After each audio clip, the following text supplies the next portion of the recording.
उसने तो लिटा दिया, भोजन दे दिया। अब वो बूढ़ी जो सास थी ना, वो ना रो सकती ना कुछ कह सकती, क्योंकि उसका मुंह भी बंद हो चुका था, जबान भी रुक गई थी। लकवे की शिकायत में व्यक्ति जैसा हो जाता था ना, वो बूढ़ी माँ वैसी थी। कुछ बोल ना सकी, कुछ कह ना सकी, शिकायत भी नहीं कर सकती थी अपने बेटे से कि तेरी पत्नी ने आज मुझे मारा है, कुछ नहीं। बेटा आया, माँ को देखा तो फिर उसके माँ के हाथों में चोट। फिर पूछा, बहू ने फिर कह दिया पलंग से माँ जी गिर गई थी। पर जब कैमरे में देखा, जो कैद हुआ था, जो रिकॉर्ड हुआ था, उसको पूरे हिंदुस्तान ने देखा था। आपने देखा कि नहीं पता नहीं, न्यूज पर यह बात चली थी, ये वीडियो चला था। मेरा तो बस निवेदन है, से मैंने शिक्षा ली आपको समझाने के लिए और स्वयं को समझने के लिए कि मेरी बहनों, वो बहू जो थी ना अपनी सास की चोटी पकड़कर पटकने वाली, शायद वो बहू भूल गई थी कि एक दिन वो भी तो सास बनेगी। और ईश्वर ब्याज सहित लेता है, उसके घर देर लगती है, उसके घर देर तो है लेकिन उसके घर अंधेर नहीं है, वो ब्याज सहित लेता है। यदि आपने बूढ़ों का ऐसे तिरस्कार किया है, आपने यदि बूढ़ों के साथ ऐसा व्यवहार किया है, आप जिस दिन बूढ़े बनोगे इससे भयंकर व्यवहार आपके साथ होने वाला है। पीठ कस के बैठिएगा, कमर कस के बैठिएगा। वो बहू शायद भूल गई थी कि मेरा भी यही वक्त आने वाला है।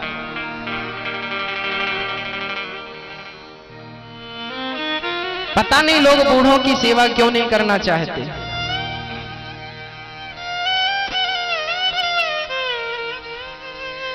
स्त्री अपने पति को भगवान मानती है, मेरा पति मेरा भगवान है। ये भूल जाती हो कि आपके पति का भगवान कौन है?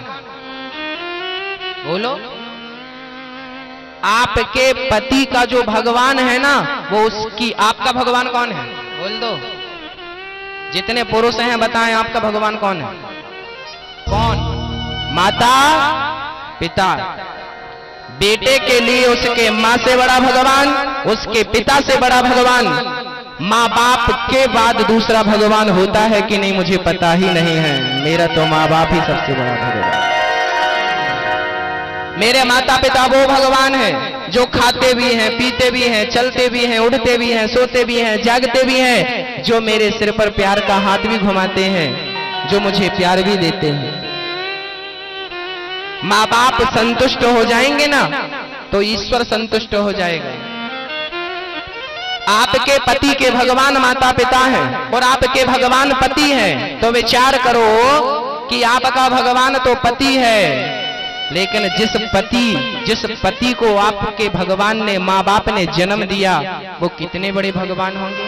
आपके भगवान को जन्म देने वाला कौन है? आपका पति आपके लिए भगवान है, तो ये बताइए कि आपके भगवान को जन्म किसने दिया? आपकी सास ने और आपके ससुर ने। तो भगवान को जन्म देने वाले का दर्जा नीचा होना चाहिए कि ऊंचा होना चाहिए? बोलो। ऊंचा। मानते क्यों नहीं हो?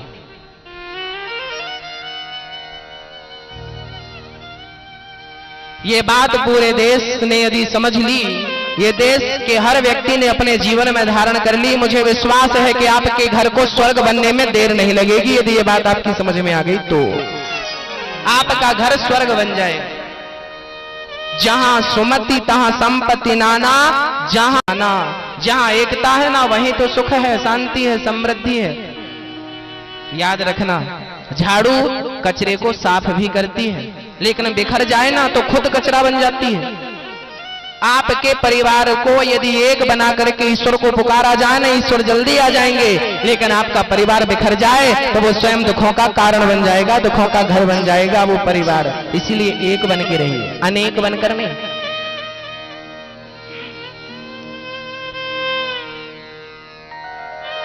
नारद जी कहते हैं, तरुणी प्रभुता के श्याल को बुद्धिदायक कहा। और आज के जमाने में ना घर में पति पत्नी के बीच में कलह चलती रहती है, खटापटी चलती रहती है। इस दुनिया में सबसे बड़ी बीमारी है शक। बहुत सारे घर तो इसीलिए उजड़ गए शक के चक्कर में। शक जानते हैं? उसको संदेह है कि मेरी पत्नी का किसी के साथ चक्कर है, तो पत्नी को संदेह है कि मेरे पति का किसी के साथ चक्कर है, जबकि कोई चक्कर वक्कर नहीं है, चक्कर में पड़ जाते हैं। मेरी माताओं, मेरी बहनों, जो बोलता हूं खुल के बोलने में ज्यादा अच्छा लगता है, इसलिए सब बोलता हूं। लेकिन याद रखना, इस छोटी सोच के कारण आपका घर टूट जाता है। इस घटिया सोच के कारण, ये निगेटिविटी जो आपके जीवन में है, निगेटिव सोच, नकारात्मक सोच जो है, ये आपके अच्छे खासे घर को तोड़ देती है, चकनाचूर। आपने सुना होगा कि कांच गलती से टूटता है, लेकिन रिश्ते गलतफहमियों से टूट जाते हैं, है ना? रिश्तों की डोर बड़ी नाजुक होती है, रहे मन धागा प्यार का, मत तोड़ो चटिकाए, टूटे से फिर ना जुड़े, और जुड़े तो गांठ पड़ जाए। ये रिश्ते जो है ना बड़े कोमल हैं, टूट जाते हैं, इनको मत तोड़िए, प्यार से रहिए और प्यार से इन रिश्तों को निभाइए। प्यार भरी जिंदगी जी लीजिए। चक्कर में पड़ना है ना तो दुनिया वालों के चक्कर में नहीं, भगवान की भक्ति के चक्कर में पड़ जाइए, नैया पार हो जाएगी। श्याम सुंदर के चक्कर में, जैसे मीरा किसके चक्कर में पड़ गई? मीरा भगवान श्री कृष्ण के चक्कर में ही तो पड़ गई थी। देख लो, आज आप तक जानते हो, आपके गांव की, आपके पड़ोस के कितनी स्त्रियां चली गई भगवान के घर, आप नाम भी भूल गए, लेकिन मीरा 100 साल, कई 100 साल पहले गई, आज तक नाम भूल पाए? बोलिए सरकार, क्या मीरा का नाम भूल पाए? नहीं भूल पाए। ना भूल पाओगे, जब तक ये दुनिया रहेगी तब तक मीरा को लोग याद करेंगे, क्योंकि वो कृष्ण के चक्कर में पड़ गई थी। तो आप भी पड़ जाइए ना कृष्ण के चक्कर में। ये दुनिया वालों के चक्कर में क्यों पड़े हो? क्यों अपना रिश्ता खोखला कर रहे हो? क्यों अपना रिश्ता तोड़ने के कगार पर ले आए अपने रिश्ते को? समझिए, अभी भी कुछ नहीं बिगड़ा, संभल जाइए। ठोकर खाली है आपने, गिर गए हो, लेकिन गिर के संभलना इंसानियत है। हाँ, अभी भी समय।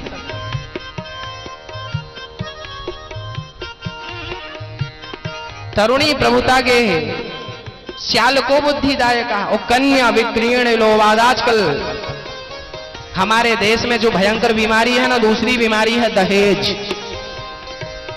ये दहेज जो है ना हमको खोखला कर देता है। मेरी माताओं, मेरी बहनों, सबसे ज्यादा दहेज की डिमांड बड़े लोग करते हैं, अमीर, जिसका बेटा ज्यादा पढ़ा लिखा होता है, जिसका बेटा अच्छे जॉब में होता है। जो अच्छे लोग होते हैं ना, पैसे वाले, वही सबसे ज्यादा डिमांड करते हैं कि हमारे छोरे ने इतनी पढ़ाई करी है। बाप तो पूरी गिनती गिनाता है कि मेरे बेटे ने पूरी फर्स्ट ईयर से लेकर के यहाँ तक कितनी पढ़ाई में इतना खर्चा, मैंने इतनी फीस जमा करी है, पूरी लड़की के पिता से वसूल करता। इतना दहेज चाहिए। क्यों अपनी समाज को, क्यों अपने देश को बर्बाद करने पर तुले हो? मेरी माताओं, मेरी बहनों, मेरे भाइयों, मैं समस्त देशवासियों से निवेदन करता हूं, आपकी इस करतूत से हमारे देश की नींव जो है ना वो कमजोर हो रही है, दहेज के कारण। हम सब एक हैं, लेकिन यहां आकर अनेक हो जाते हैं। इसको जब ईश्वर के घर से चलते हैं ना, सबका खून लाल होता है। जब ईश्वर के घर से चलते हैं, यहां आते हैं, सब ऑक्सीजन लेते हैं, चाहे हिंदू हो, चाहे ब्राह्मण हो, क्षत्रिय हो, वैश्य हो, कोई हो, सब यहां एक रहते हैं। लेकिन यहां आकर के डिवाइड हो जाते हैं। ये ब्राह्मण है, ये क्षत्रिय है, ये वैश्य है, ये शूद्र है। मेरी माताओं, मेरी बहनों, मेरे भाइयों, आज मैं आपको कह दूं और बार बार कहूंगा कि अब वो समय आ गया है हिंदुस्तान में जब जातिवाद पर बंटने का समय नहीं, बल्कि एक बनने की जरूरत है। ना कोई ब्राह्मण, ना कोई क्षत्रिय, ना कोई वैश्य, ना कोई शूद्र, बस एक ही बात कहो कि मैं हिंदू हूं और हम हिंदू हैं, हिंदू बन के जिएंगे, हिंदू बन के मरेंगे। बस समय आ चुका है जागने का, नहीं देश बट जाएगा, जाति में बटेगा, धर्म में बटेगा, खोखली हो जाएंगी दीवारें, अस्तित्व खत्म हो जाएगा हिंदुस्तान का यदि ऐसे ही बटते रहे तो।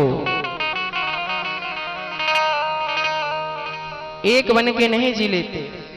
भूल जाओ कि हम ब्राह्मण हैं, भूल जाओ कि क्षत्रिय हो, वैश्य हो, शूद्र हो, सिर्फ एक बात याद रखो कि हम हिंदुस्तानी हैं, हम भारतवासी हैं, हम भारत के हैं।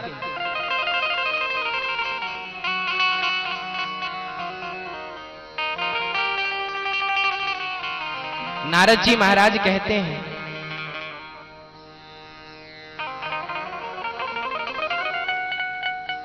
लोग झगड़े करते हैं छोटी छोटी बातों में, झगड़े करते हैं। नारद जी को शांति ना गृहस्थों के घर में मिली, ना संतों के घर में, ना तीर्थों में। तब नारद जी वृंदावन पहुंच गए, और जब वृंदावन पहुंचे तब नारद जी ने क्या देखा, गजब की बात। नारद जी कहते हैं, एक 16 साल की कन्या खड़ी थी, उस कन्या के पास एक बूढ़ा बच्चा सो रहा था। एक बुढ़ा इस तरफ सो रहा था, एक बुढ़ा इस तरफ। नारद जी महाराज बोले, यहां स्त्रियों का मेला है। नारद जी जाने लगे, और जब नारद जी गए तो वो 16 साल की कन्या ने चरण पकड़ के नारद जी से कहा, भो भो साधु क्षणं तिष्ठ मच्चिन्तामपि नाशयः दर्शनं तव लोकस्य। भो भो साधु क्षणम तिष्ठ। नारद जी रुक जाइए महाराज, रुक जाइए। नारद जी बोले, स्त्री को क्या हो गया, मेरी तरफ दौड़ रही है? खड़े हो गए। ओ भगवान, किम नाम धेयम, क्या नाम है आपका? उस नारी ने कहा, मेरा नाम अहम भक्ति ख्याता, मेरा नाम भक्ति है। और ये जो बुढ़े हैं ना, इमौ में तनयो मतौ, ये मेरा बेटा है। ज्ञान वैराग्य नामानो काल योगेन जर्जरो, ये मेरा बेटा ज्ञान है, ये मेरा बेटा वैराग्य है। नारद जी बोले, तुम माँ हो और ये बच्चे हैं? हाँ। कैसे संभव हुआ? माँ 16 साल की दिख रही और बेटे 80 साल के। भक्ति बोली, महाराज यही तो विडंबना है इस कलयुग की। यहाँ बुढ़े बुढ़े जवान दिखते हैं और जवान जवान बुढ़े दिखते हैं। यही तो विडंबना है कि आज के जमाने में कोई बूढ़ा नहीं होना चाहता। कोई बूढ़ा हो जाए ना, बाल पक जाए तो मेहंदी पोत के काला कर लेते हैं। हम बुढ़े नहीं, जवान। अच्छा बोल दो ना कि बूढ़े हो गए, बुरा मान जाता, लड़ाई करने लगता। मतलब सत्यता कहो ना तो भी लोगों को पसंद नहीं, सत्य कहो तो भी पसंद नहीं। बुढ़ापा आ जाता है तो भजन नहीं करते, लड़ाई करते। हम बूढ़े नहीं, हम तो जवान हैं। तो बने रहो जवान।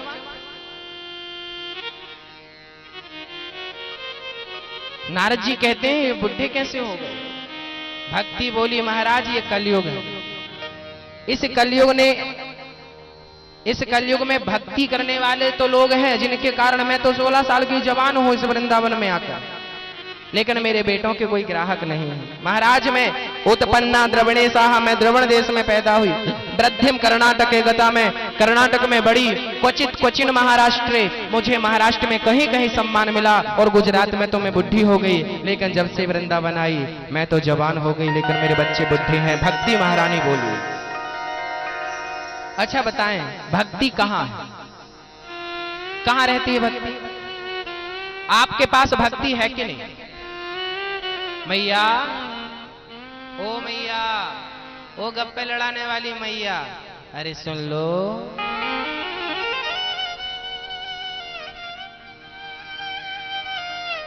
भक्ति कहां रहती है बताओ? कहां रहती है भक्ति? आपके पास भक्ति है कि नहीं? तो कहां? पेट में? पेट में होगी तो पच गई होगी। भक्ति है उत्पन्ना द्रविणे साहम, भक्ति होती है यहां हृदय में। हृदय में भक्ति बसती है यहां। सबके पास भक्ति है, और भक्ति का जन्म यहां होता है हृदय में। उत्पन्ना द्रविणे साहम, इसको कहते हैं द्रविण। और बड़ी कहां हुई भक्ति? वृद्धिम कर्नाटक, कर्नाटक में भक्ति बड़ी हुई। ये कर्नाटक क्या है? कर्नाटक बोले तो कान, ये कान जो है ना, इन कानों को कर्ण कहते हैं। कानों को क्या बोलते हैं?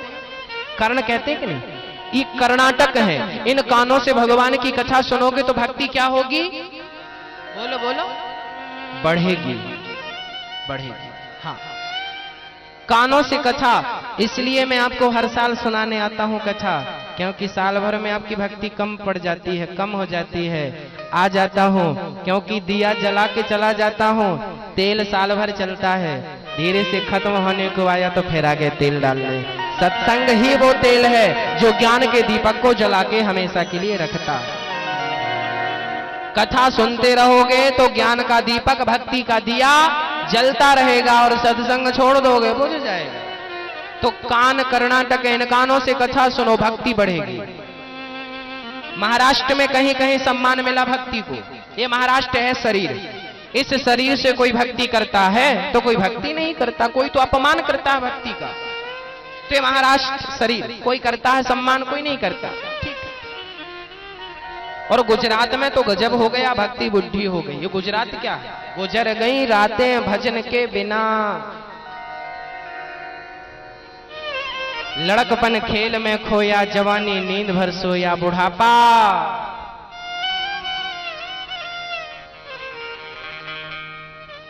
देख के रोया। पता नहीं रोते क्यों है लोग। जवानी में खून गर्म होता है ना तो खूब कूदता है, लेकिन बुढ़ापे में जब ठंडा पड़ जाता है ना तब अकल ठिकाने लग जाती है। तब उसको पता चलता है कि यार जवानी में हमने गलत किया। क्या करें, लोगों को अकल आती तो है, लेकिन समय के जाने के बाद यदि सत्संग कर लोगे तो सही समय पर सही अकल आ जाएगी। सत्संग के अभाव में ही लोग समय के बाद समझते हैं, सत्संग करने वाला समय से समझ जाता है। भाई, सोने से अच्छा है सोकर जिंदगी गुजारने से अच्छा है जाग करके भजन कर लो, जाग करके सत्संग कर लो। नारद जी महाराज कहते हैं भक्ति ये गुजरात गुजर गई वो रातें भजन के बिना, पूरी जिंदगी सोकर गुजार दी, कभी भजन नहीं किया, कभी सत्संग नहीं किया। भक्ति बुद्धि हो गई, सो गई भक्ति। आलसी, आलस्य जब आपके अंदर आता है ना तो भक्ति बूढ़ी हो जाती है। लेकिन जब आप कथा सुनने पहुंचते हैं ना तो आपकी भक्ति एकदम, जब वृंदावन पहुंचते हैं तो आपकी भक्ति एकदम जवान हो जाती है।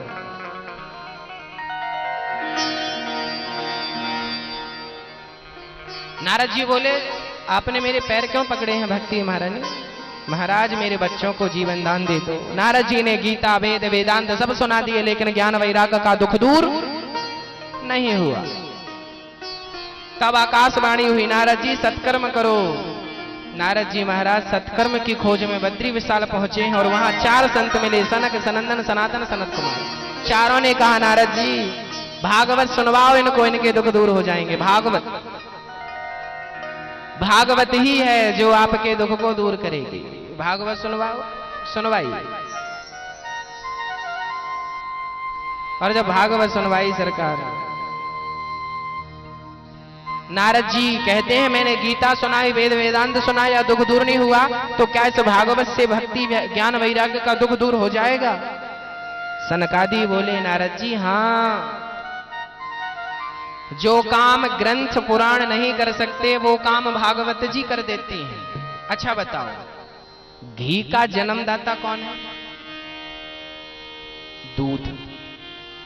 दूध से दही, दही का मंथन, घी निकलता है।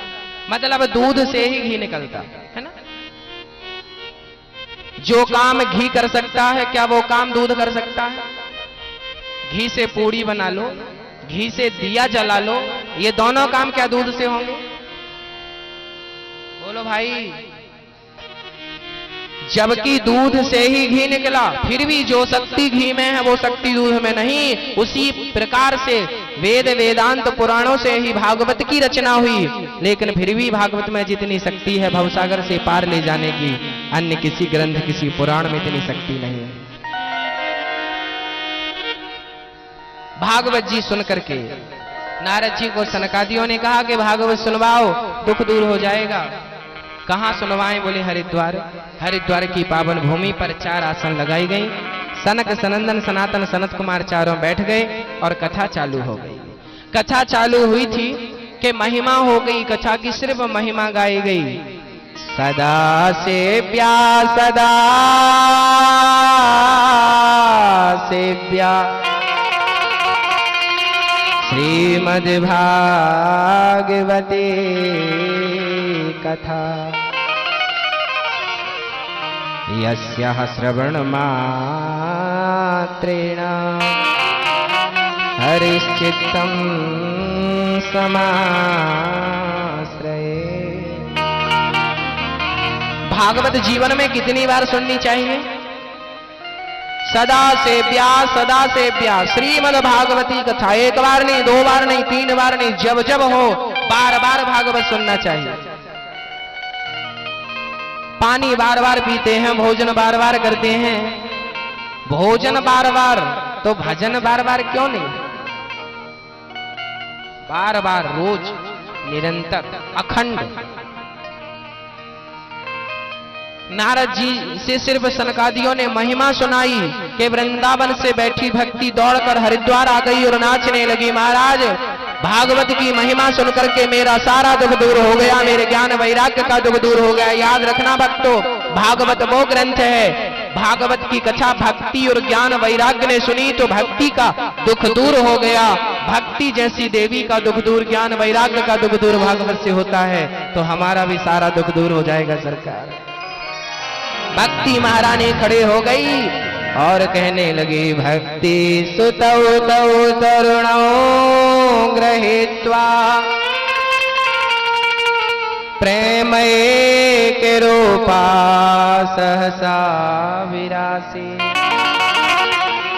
श्री कृष्ण गोविंद हरे मुरारी नाथेति नामानि मुहुर्वदन्ति।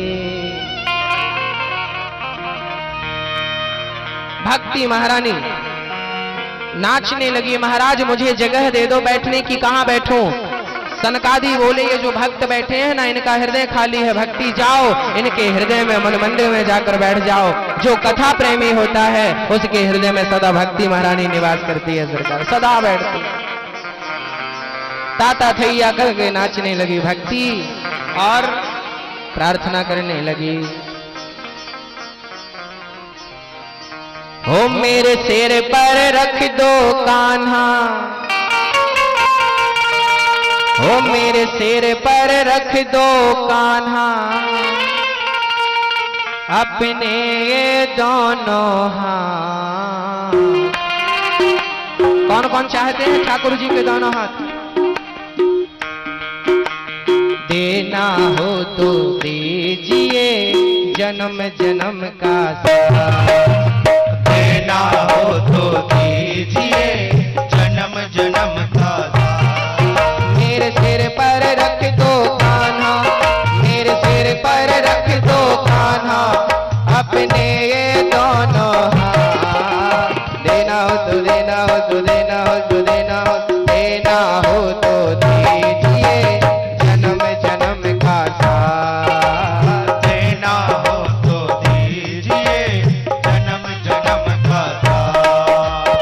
जन्म जन्म का साथ कान्हा, जन्म जन्म का साथ, जन्म का साथ कान्हा, जन्म जन्म का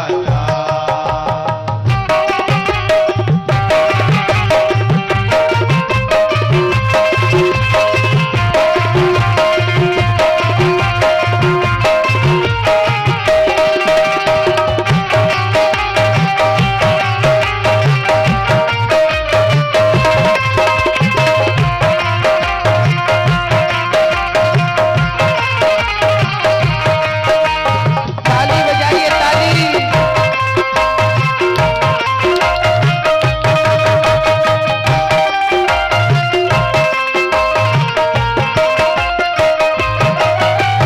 देने वाले श्याम सुंदर दो धन और दौलत क्या मांगो, देने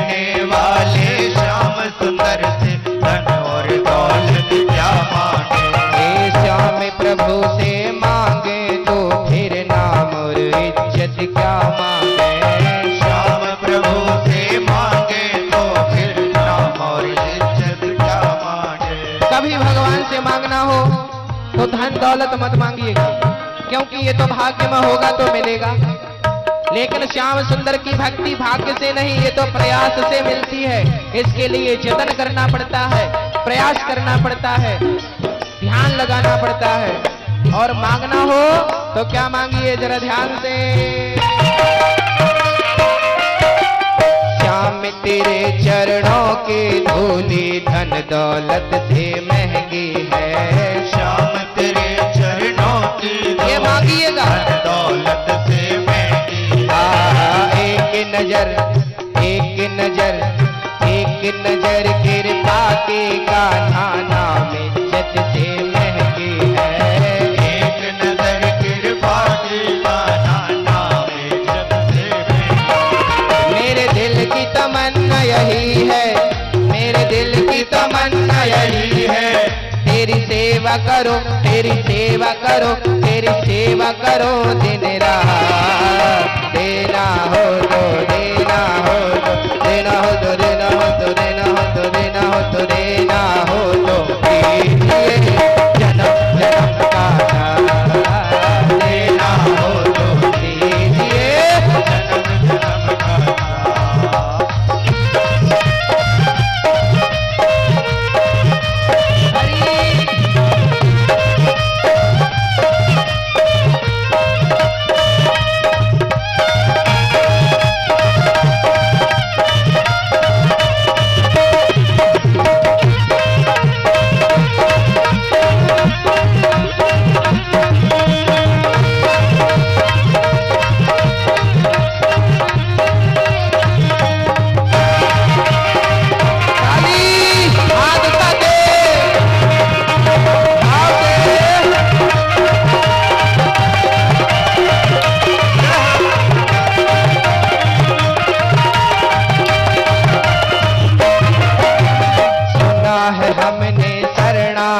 को अपने गले लगाते हो।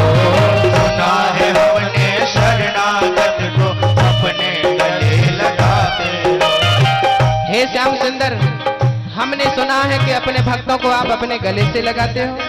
चूंकि हम तो झुलस रहे हैं गम की धूप में, प्यार की छैया कर दे तो। झुलस रहे हैं गम की प्यार की छाया चाहते, प्यार की छैया कर दो तो।